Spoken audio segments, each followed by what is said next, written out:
TT एकता जिंदाबाद जिंदाबाद जिंदाबाद जिंदाबाद जिंदाबाद जिंदाबाद जिंदाबाद जिंदाबाद जिंदाबाद जिंदाबाद जिंदाबाद। अरे जीते हैं जीतेंगे। नमस्कार दोस्तों, देख रहे हैं आप इस प्रकार के नारे लग रहे हैं और बीएड के ये जो हैं अभ्यर्थी हैं, शिक्षा विभाग में इन्होंने धरना डाल रखा है। मैं आपके चैनल के माध्यम से पहले ही बता रहा था आपको, मैं मंजीत सिंह अरोड़ा मानव चेतना से। परंतु कुछ दिनों पहले जो मैंने वीडियो डाली थी उसमें भी लोगों ने बहुत जो है कमेंट दिए, परंतु वो लोग आगे नहीं आना चाहते, कोई बयानबाजी नहीं देना चाहते, ना मीडिया के सामने आना चाहते हैं। परंतु ये लोग जो है बीएड वाले, जिन्होंने सरकारी विभाग से बीएड की है, ये लोग पूरी जो है तथ्य सामने रख रहे हैं, परंतु जो दूसरा पक्ष है वो सामने नहीं आना चाहता। बस तीर चला रहा है पीछे से, भले वो जो है कमेंट देगा, धमकियां देगा या जाने कहेगा को कोर्ट ने कहा है और कोर्ट की बात माननी पड़ेगी। ठीक है, कोर्ट सर्वमान्य है, पर आप अपनी अगर मीडिया के सामने बात रख रहे हैं तो हमारा भी फ़र्ज़ है कि मीडिया में उनकी बात को सुना जाए। कहीं ना कहीं ये लोग जो है बात रख रहे हैं, सचिवालय जा रहे हैं, विधानसभा जा रहे हैं, मंत्रियों पे जा रहे हैं, तो हमारा फ़र्ज़ ये भी है कि इनकी कवरेज करें, इनकी बात सुने, क्योंकि क्या पीड़ा है इनके अंदर वो सबको बताएं। और इसका हल आप भी, जो दूसरा पक्ष है वो भी रख सकता है, ऐसा नहीं है, आज़ादी सबको है, परंतु धमकियां नहीं देनी चाहिए किसी को, जिससे कि धमकियों से क्या है, गलत बात है, धमकियां नहीं देनी चाहिए। तो मैं इसी बात, मंजीत सिंह अरोड़ा, मैं मानव चेतना से आपको बता रहा हूं, ये लोग बैठे हैं, इनकी पीड़ा सुनते हैं, क्या पीड़ा है। नमस्कार मैडम, क्या नाम है आपका? सर मेरा नाम उर्मिला शाह है। आप लोग जो यहाँ बीएड के कर्मचारी हैं, मतलब बीएड आपने किया था, तो अब क्या मामला जो आ रहा है, आप जो है सचिवालय भी और विधानसभा भी जा रहे हैं और मंत्रियों से भी मिल रहे हैं, क्या मामला है?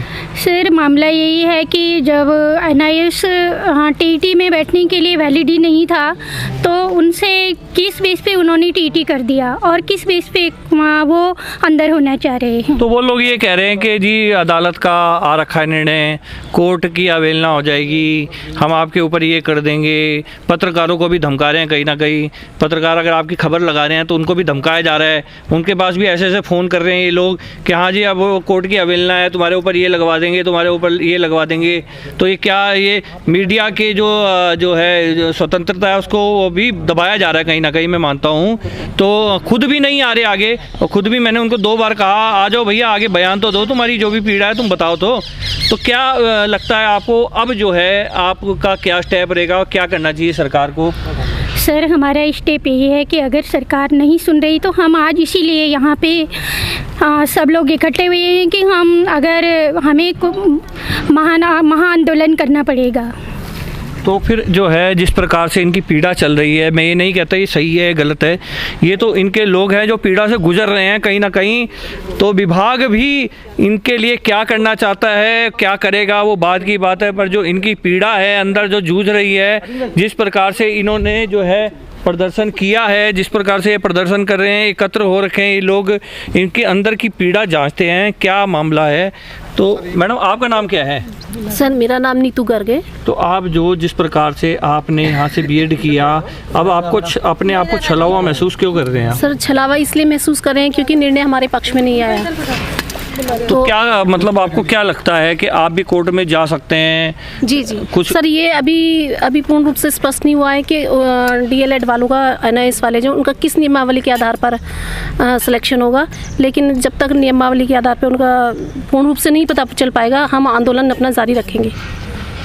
तो इनका कहना है कि आंदोलन जारी रखेंगे। और कोई नेता आप में से बोलने वाला जो पूरी जानकारी हो, इधर आ जाइए मैडम, आप इधर आ जाइए, जिसको पूरी जानकारी हो वो आगे आइए, जिससे कि आपकी अंदर की पीड़ा सारी शासन प्रशासन तक पहुंच सके, मुख्यमंत्री जी आपकी बात सुन सके, हमारे चैनल के माध्यम से मंत्री जी सुन सके। क्योंकि मीडिया आजकल के दौर में एक ऐसा माध्यम है जो आपकी खबरों को आगे तक पहुंचाता है, आपकी पीड़ा को आगे रखने का आपके पास स्वतंत्रता है। मैडम बैठ जाइए, क्या नाम है आपका? सर मेरा नाम गीता खत्री है। और इधर देख के बताएंगे, हमारा चैनल मंत्री जी भी देखते हैं, तो आप उनको बताएंगे जो शिक्षा मंत्री जी है कि आप किस पीड़ा से गुजर रहे हैं। सर ये बड़ी विडम्बना है कि हम लोग पढ़े लिखे ट्रेनी होके भी बीएड प्रशिक्षक टीटी होती है भी सर आज हमारे समस्त साथी यहाँ पे बैठे हुए हैं और हमारा एक ही मुद्दा है सर, हम ट्रेंड हैं, हमारे पास क्वालिफिकेशन है, हमारे पास गवर्नमेंट के गाइडलाइंस के अकॉर्डिंग हर वो डिग्री है जिससे जो कि हमें वैलिड बनाती है कि हम जॉब के लिए गवर्नमेंट सेक्टर में वैलिड है। उसके बावजूद सर कोई भी आता है सर, नियमावली से छेड़छाड़ होती है और हम लोगों को यहाँ पे बैठना पड़ रहा है, मजबूरी है सर हम लोगों की। तो क्या लगता है आपको कहाँ चूक हुई है? सर मुझे लगता है कि जो नियमों को प्रेजेंट करने में मेरे ख्याल से कोर्ट में कुछ त्रुटि रह गई है जिससे कि शायद जजमेंट हमारे पक्ष में नहीं आ पाया है सर। तो क्या लगता है अब आपके लिए क्या कर सकती है सरकार? सर मुझे लगता है कि नियमों के अकॉर्डिंग गवर्नमेंट को होना चाहिए कि प्रॉपर तरीके से तथ्यों को पेश किया जाए आगे सुप्रीम कोर्ट में, और हमारे लिए भी एक जायज़ मांग जो हमारी प्रॉपर तरीके से आ रही है सर उसको सही तरीके से सामने लाया जाए सर। तो बहुत बड़ी बात है, ये लोग मांग रख रहे हैं सरकार से कि कहीं ना कहीं इनकी बात आगे आ सके। नमस्कार भाई साहब, क्या नाम है आपका? जी अरविंद राणा। राणा जी, जिस प्रकार से पिछले दिनों मैं भी यहाँ आया था और यहाँ आप लोग प्रदर्शन कर रहे थे, बातचीत हुई पूरी, पर उसके बाद जो SMS का दौर शुरू हुआ, मैसेज का या ये कमेंट का दौर हुआ, धमकियाँ मिलने लगी हम पत्रकारों को ही उल्टा। तो क्या जिस प्रकार से आप लोग अपनी बात रखें तो आपको भी धमकियाँ मिल रही हैं अब? देखिए जी, हमें तो रोज़ाना धमकियाँ उनकी मिलती रहती हैं, लेकिन ये जो है कोई समझदारी की बात नहीं है, क्योंकि हम लोग जो इसमें अपनी बात करते हैं कि हम लोग यहाँ पे आए हैं, पूरे प्रदेश से हमारे साथी आए हैं, कोई चंपाओं से, कोई पिथौरागढ़ से, कोई टिहरी से है, वो किसी के साथ लड़ने झगड़ने के लिए नहीं आया, अपने हक हुकूक और उसके लिए आया है। कि आप लोग जिस प्रकार से पढ़े लिखे वर्ग से माने जाते हैं, शिक्षक जो है पढ़े लिखे होते हैं तभी बच्चों को आगे गाइड करते हैं, तो ऐसे शिक्षकों को क्या सरकार को देना चाहिए जो उल्टा धमकियां देने पर उतारू हो जाएं? जी, ऐसे को तो शिक्षक बनने का कोई हक नहीं है। जो मुझे लगता है, अगर जो पत्रकारिता हमारा चौथा स्तंभ है, तो उसको अगर इस तरह से वो धमकाते हैं या किसी हमारे प्रशिक्षितों को धमकाते हैं कि जो किसी जायज़ तरीके से अपनी वैलिड डिग्री लेके जो है एक जॉब के लिए संघर्ष कर रहा है, उसको भी अगर गालियाँ देते हैं तो ये उनसे की उसके बाद वो लोग आगे भी नहीं आना चाहते। उसके बाद वो कहते हैं, जब मैं यहाँ आता हूँ कि हाँ भाई आप अपनी बात रखना चाहते हैं, तो वो कहते हैं नहीं हम बात ही नहीं। सर वो आगे तभी तो आएंगे जब वो सही होंगे, वो सही नहीं है इसलिए वो आगे नहीं आ रहे। तो हम लोग क्योंकि चलो सही हक के इस बात को अब छोड़ते हैं आगे, तो आगे इस मुद्दे पे आते हैं जो आपके साथ हो रहा है। क्या करना चाहिए सरकार को? क्या लगता है आपको सरकार को जो है न्यायालय को पक्ष रखना चाहिए? सर हमारी इसमें दो मांगे हैं कि पहली हमारा अनुरोध इस सरकार से ये रहेगा कि न्यायालय में जाने की भी ज़रूरत नहीं है। आपके पास एक विशेषाधिकार का प्रयोग आप कर सकते हैं, वो आपके पास एक शक्ति है, उस शक्ति का अगर प्रयोग करके, क्योंकि आपको पता है कि एक भर्ती प्रक्रिया जो 70% पूर्ण हो चुकी है, उसमें 30% पदों पे अगर आप किसी और बीच नियमावली में बिना किसी संशोधन के और अनैतिक तरीके से उनको अगर सम्मिलित करते हैं, तो कहीं ना कहीं पूरी भर्ती जो है निरस्त होने के कगार पर आ सकती है। हमारे जो साथी लग चुके हैं उनकी नौकरी पर भी खतरा हो सकता है। तो आप लोग को अगर अपने या तो अधिकारों का प्रयोग करें, अगर आपसे वो नहीं होता है तो फिर इसके माननीय सर्वोच्च न्यायालय में आप विशेष अपील डालें और इस वहाँ पे ठोस पैरवी करें, जो कि मुझे लगता है कि माननीय उच्च न्यायालय में विभाग द्वारा ठोस पैरवी नहीं हुई है। तो जिस प्रकार से मैं बताना चाहता हूँ, जो पढ़ा लिखा वर्ग है, ये बीएड वाला, ये अपनी बात रख रहा है, तो इसी इंसानियत के साथ आपको भी अपनी बात रखनी चाहिए। और कहीं ना कहीं लोगों की पीड़ा है, कहीं ना कहीं लोगों की पीड़ा है, क्योंकि विभाग से ये लोग आमंत्रित थे, विभाग से इन्होंने बीएड किया है, कहीं ना कहीं लोगों की पीड़ा है, ये बैठे हैं, तो अभी इनकी बात हम सुनने आते हैं। इसमें हमारा कोई लेन देन का कोई मतलब नहीं होता। और दूसरा है, हमारा इनके पक्ष उठाना हमारी ज़रूरत भी है, क्योंकि ये शिक्षक हैं और कहीं ना कहीं साक्षरता दे रहे हैं बच्चों को। तो मैडम क्या लगता है, अब जो है जो सरकार को, राज्य सरकार है, आपके पक्ष में क्या रखना चाहिए? मतलब मुख्यमंत्री जी को या आगे जो है विभाग को,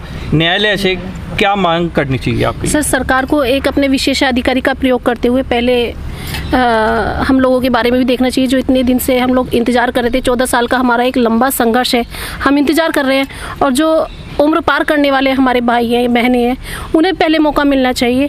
NIS वालों के बारे में भी सोचे, बट लेकिन जो आगे हम लोग प्रोसेसिंग में हैं उनके बारे में पहले देखिए, बीएड के बारे में। तो मांग है महिलाओं की, पहाड़ की महिलाओं की यही मांग है कि जो विभाग द्वारा कर रखा है जिन्होंने, उनकी पहली सुनवाई की जाए। कहीं ना कहीं जो है मैडम क्या लगता है आगे क्या होना चाहिए?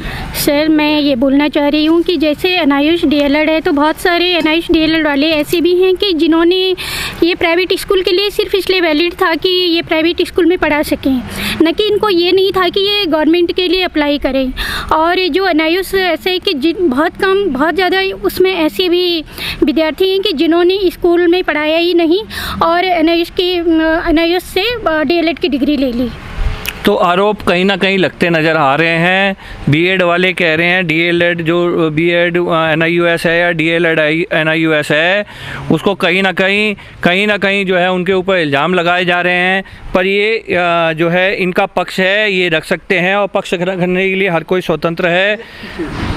तो कहीं ना कहीं इनके जो है और भी जो है बीएड साथी हैं, हम उनसे भी बात करेंगे। तो क्या लगता है कहाँ पर गलती हुई, कहाँ पर चूक हुई, जिस प्रकार से आप लोग कहीं ना कहीं अपना जो है पक्ष रखने में कहीं ना कहीं वीक हुए, जिसके कारण जो है ये ऑर्डर आया सरकार से?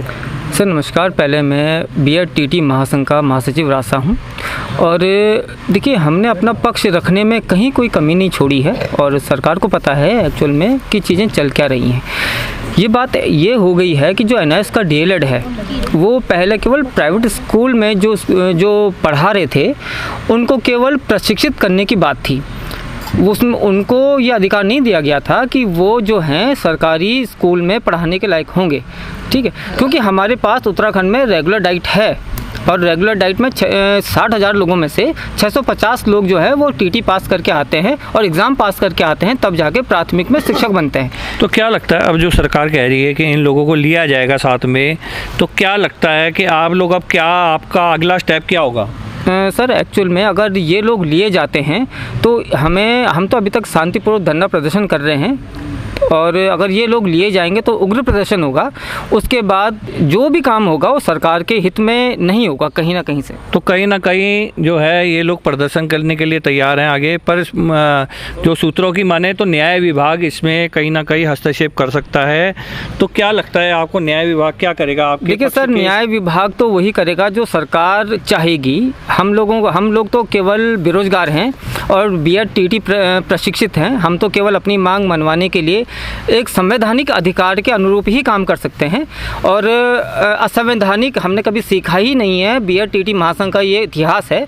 हमने कभी भी जब भी अपनी मांग मनवाने की कोशिश की हमने संवैधानिक अधिकारों के अंतर्गत ही की है और हम इस ढंग से कोई काम नहीं करेंगे ताकि ना तो सरकार के विपक्ष में वो बात जाए, ना हम कोई आगजनी तोड़फोड़ वाली बात कर रहे हैं। हाँ, अगर हमारे अधिकारों की अवहेलना हुई तो बीएड टीटी महासंघ वो उग्र आंदोलन करने को मजबूर हो जाएगा, जिसको सरकार शायद अगले 50 साल तक भी नहीं झेल पाएगी। तो इस प्रकार से बीएड वालों ने साफ कर दिया है कि कहीं ना कहीं वो लोग प्रदर्शन करेंगे और सरकार से ऐसा नहीं है कि सरकार के हित में करेंगे, सरकार के हित में रह के प्रदर्शन करेंगे ताकि उनकी मांग कहीं ना कहीं मानी जाए।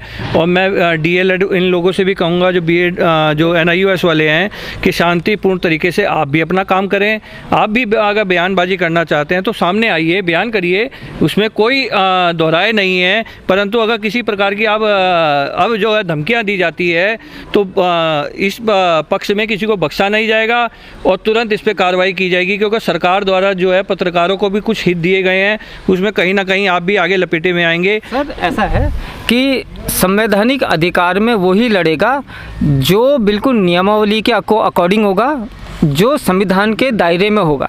तो आपको क्या लगता है कि एनआईयूएस वाले इस चीज़ के लिए जो है पूर्णता नहीं उतरते? जी, मैं आपको इसमें एक्चुअली क्या है, जब एनआईएस की नियमावली बनी, एनआईएस को केवल जो प्राइवेट स्कूल में पढ़ा रहे थे उनको प्रशिक्षित करने का था ताकि वो प्राइवेट स्कूल में पढ़ा सकें, उनके लिए और कुछ नहीं था। आप 18 महीने का कोर्स है एनआईएस का, जो डीएलएड है 18 महीने का कोर्स है।